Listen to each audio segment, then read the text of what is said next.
आम्ही 9 तारखेला आम्हाला आमच्याकडे टेलिग्रामच्या माध्यमातून पेपर व्हायरल होतोय किंवा पेपर मिळतोय, आधी मिळतोय, याबाबत एक तक्रार प्राप्त झाली होती आम्हाला गोपनीय.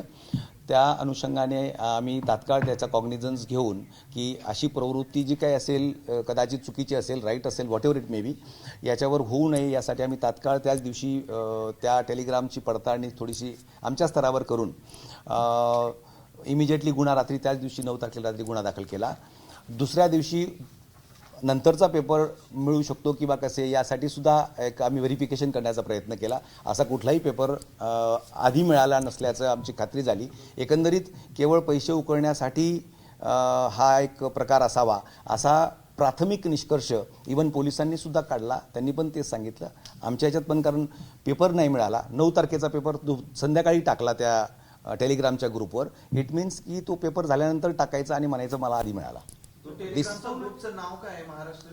लिकर्स, आता मला एकदम सांगता नाही perfect, but liquors I think that is something.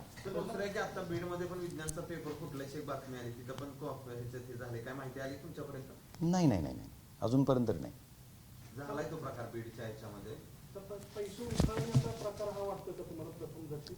तसाच वाटतोय आता तरी, तसाच वाटतोय. कारण आम्ही पण तो प्रयत्न करून पाहिला ना मिळतोय की नाही. तर तो मिळाला तर नाहीच अजिबात, म्हणजे आजपर्यंत नाही मिळाला. कालपासून प्रयत्न करत होतो. काल फार सकाळी प्रयत्न केला पण तो नाही मिळाला, झालेला नाही. थँक्यू. जवळजवळ आता मराठीच्या वेळेला 33 प्रकरणं कॉपीची आपल्याला म्हणजे मिळाली आणि इंग्लिश 10thला 33 आणि 12वीला 200, टोटल 286. म्हणजे जवळजवळ जास्तीत जास्त प्रकरणं आपल्याला 12वीला मिळाली होती.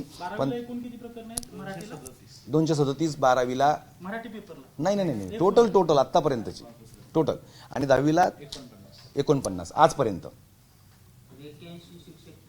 हां, याच्यामध्ये आम्ही पण थोडा एक जाणीवपूर्वक प्रयत्न केला की मास कॉपीच्या अंतर्गत जे जे घटक इन्व्हॉल्ड आहे, ज्यांचं संगनमत आहे, त्या सर्वांवर गंभीर स्वरूपाची कारवाई झाली पाहिजे.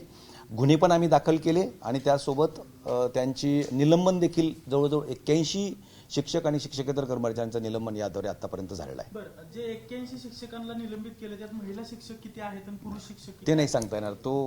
तो घटक आम्ही फार विचार करत नाही, महिला आणि पुरुष. शिक्षक 81 निलंबित झालेत.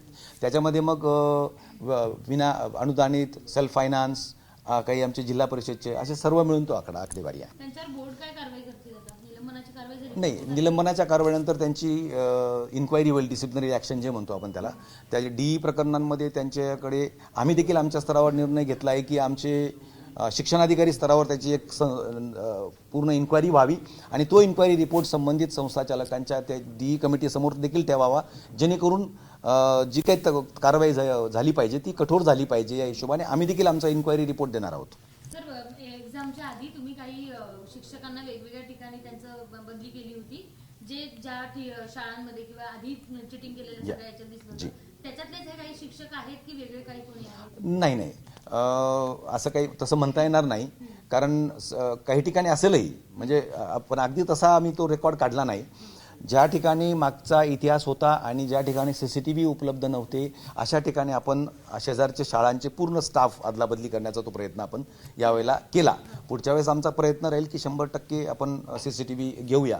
कारण CCTV एक असं माध्यम आहे की ज्या माध्यमातून तुम्ही कॉपी झाली की नाही याच्यापूर्वी, म्हणजे जस्ट याच्या पेपर आम्ही एंट्री करण्याच्या आधी, त्यात सगळ्यात चांगलं माध्यम हे CCTV आहे. ABP माझा, उघडा डोळे बघा नीट.